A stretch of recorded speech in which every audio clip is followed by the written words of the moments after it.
This is Off the Bench. I know you already knew that because it's your favorite fantasy football podcast. All you do is you wait at home and you refresh your YouTube and you think, wow, all I need right now is an episode of Off the Bench. I don't know what I would do with myself without the show. And I know that, and I know I have a tremendous responsibility to my listeners and my fans, because I know there's so many of them and they really depend on my show. And as you can see, I continually make upgrades, okay, to my studio. Do you see this leather recliner that I'm sitting on? This is the throne, okay? Do you even see how comfortable I am? It should be illegal. These recliners should be illegal for how comfortable you could be, okay?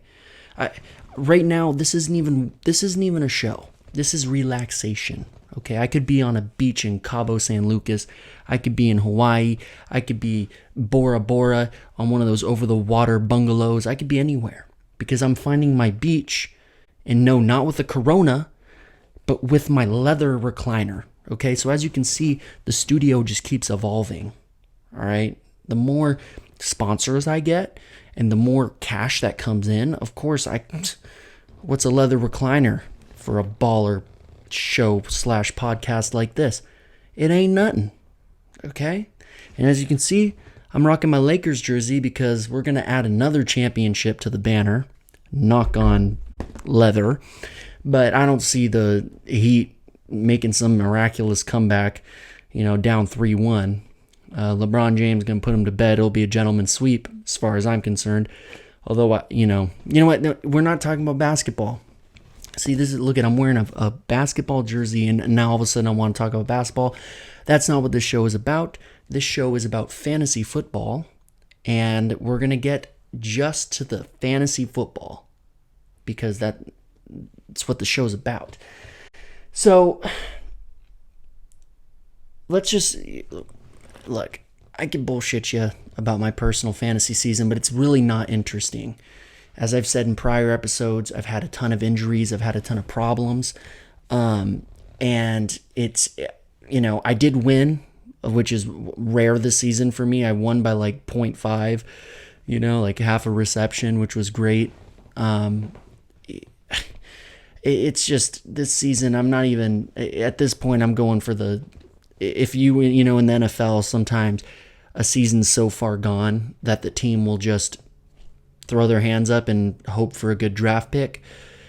Every year is randomized in my league, so it's not like I'm going to get a good draft pick by being in, a bad spot in the standings. But at least I could hope and I can act like it is because my teams are both 1-3. Okay, we've only won. I guess, look, if I look on the bright side, at least I'm not defeated. At least I've won one game. Okay, so, there's something to be positive about.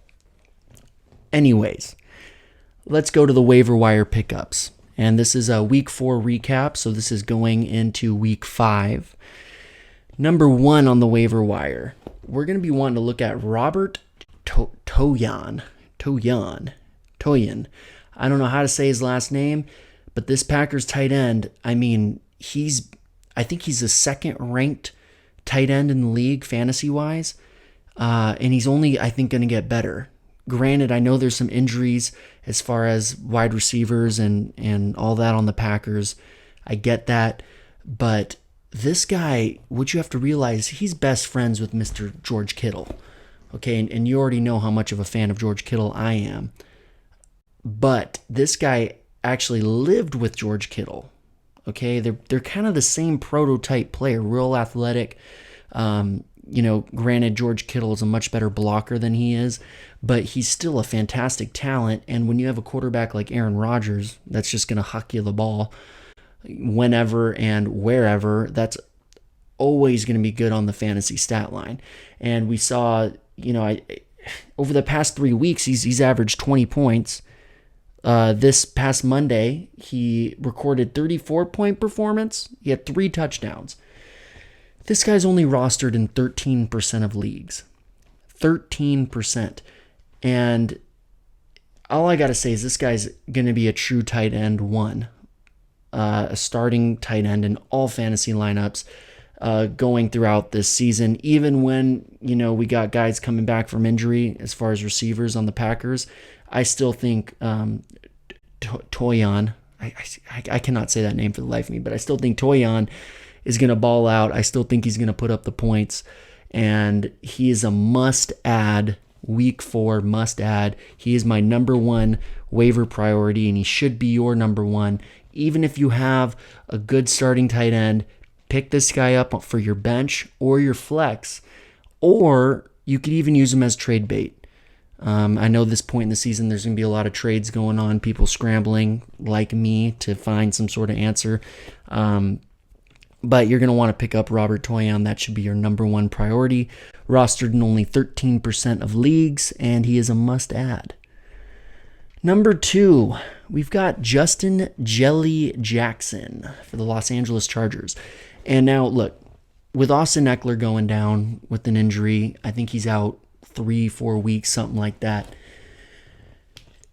We're going to be looking towards a couple of different running backs to pick up all the reps. Okay, as we know, this season's been full of injuries, and it's been honestly, it's like a game of musical chairs on the waiver wire, trying to find who you should pick up because of injury, because there's just so many injuries. It's like you got to go to the waiver wire and pick up the backup. And in this case, you've got Joshua Kelly, the rookie, who's going to, I think, probably take the majority of reps, of Eckler's reps, rather. But you also have Justin Jackson. And last season, when Austin Eckler went down, Justin Jackson had fantastic performances. Okay, this guy's real shifty, real talented, and he kind of is the same prototype as Austin Eckler. He's kind of the same type of running back, whereas Joshua Kelly's more of a power back, more of an in-between the tackles kind of guy. So Justin Jackson with Austin Eckler out is an RB2, in my opinion. Could even have the upside of an RB1. I think he's going to get a lot of touches, and last season, whenever he had touches, he capitalized. So I think, he's only rostered in 10% of leagues. 10%.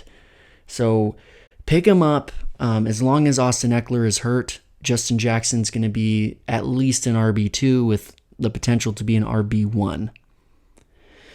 All right. And okay, so I don't typically go over defenses as far as waiver wire pickups, but this week, it's kind of an interesting matchup here. The Cowboys defense. Now, the Cowboys defense has been atrocious this season. I'm pretty sure they're averaging negative points. So who in their right mind would have them on their roster, right? Wrong, because of one fact. The Cowboys are playing the Giants, the Saquon-less Giants. Without Saquon, the Giants might as well be the Pop Warner team down the street. Okay, I'm sorry. It's just true. Their offense is pitiful, and the Cowboys' defense is pitiful. Combine those two things, I think we have somewhat of a low-scoring game. I think we have mistakes made by both Daniel Jones and probably even, the Cowboys too, but that's besides the point. I think the Cowboys defense is poised for a, pretty decent showing, at least as decent of a showing as they can possibly have. It's not like this is an elite defense, but the thing is they're rostered in 20% of leagues, and I would venture to say that almost all the victories and success you're going to have on the defensive side of things is because of matchups, at least fantasy-wise. And I think this is the most appetizing matchup to look at, especially off the waiver wire.